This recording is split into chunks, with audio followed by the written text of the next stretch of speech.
What's going on mga boys? What's going on YouTube? For today's episode, I am going to unbox this new Kemei 2850 plus PG. So please stay tuned.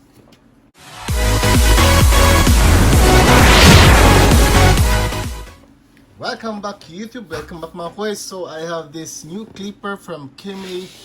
So this is the packaging, and the model of this is the KM 2850 plus PG. So, is this an upgrade or a downgrade of the previous or the old Kemei 2850, which one of my favorite China brand clippers?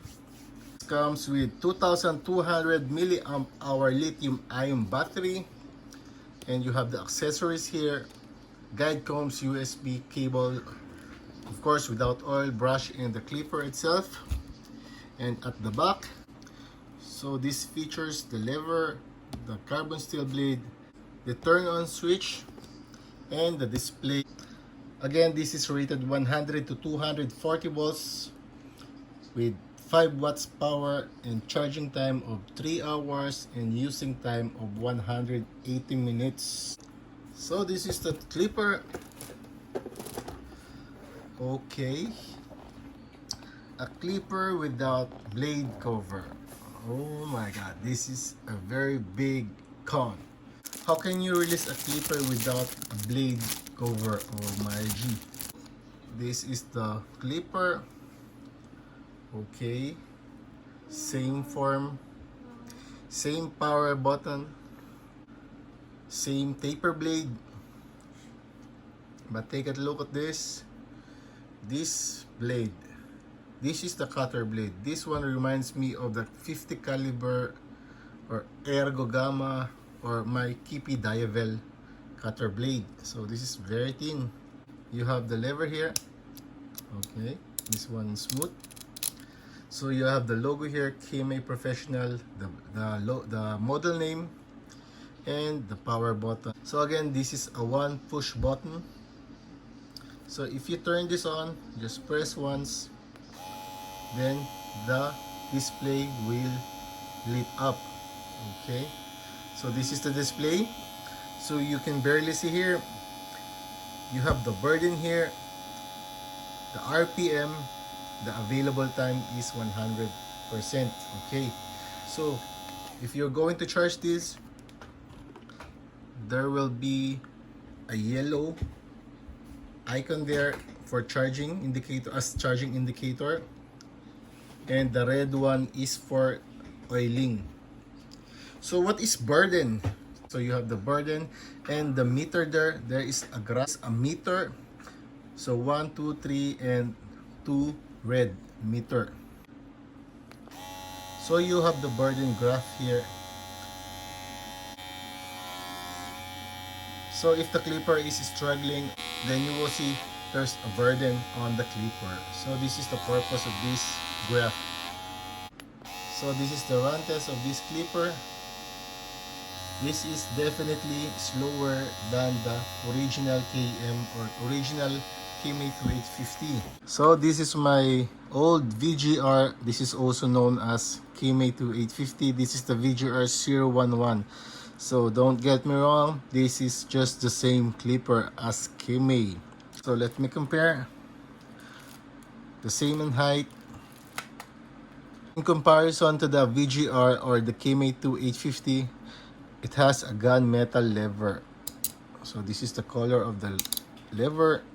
But let's compare the run test of these both clippers. So this is the original VGR. Okay, and this is the new Kemei 2850.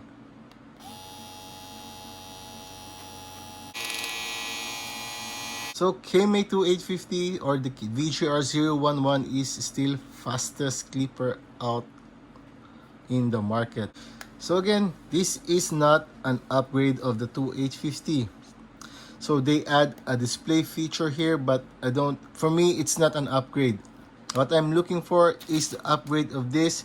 Maybe the same speed with the display, that's an upgrade. But So I have the Wahl magic clip. This is also 5,500, and this Kemei is rated 5,500 RPM. So let's take a look and compare. So I will turn the magic clip on. So this is the movement of the blade, and this is the Kemei 2850.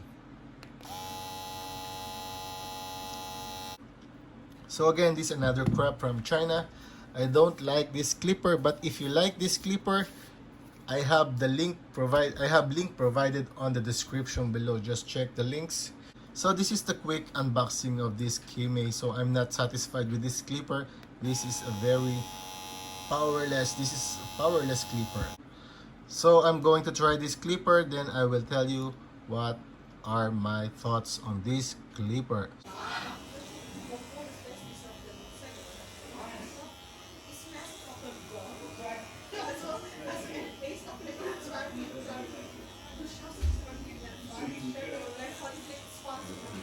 Nakikita pang buhok mo? Ha? Parang sumasabit. Sumasabit? Oo.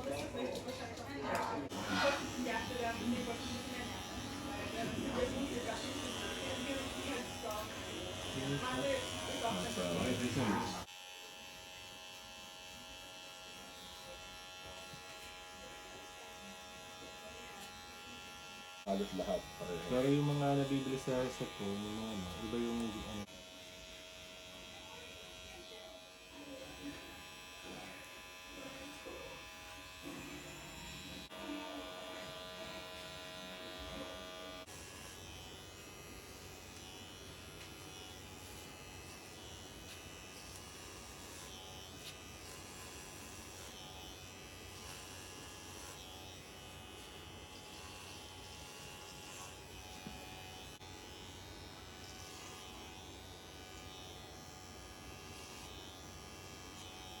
Nakaga nakabili na ako.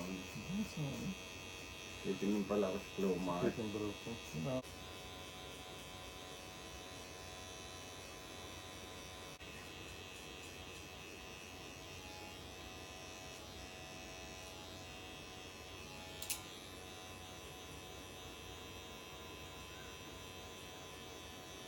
So I tested this already, and the power is very awful. The blade snags on the hair.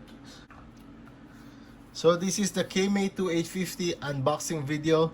If you are new to this channel, please do subscribe.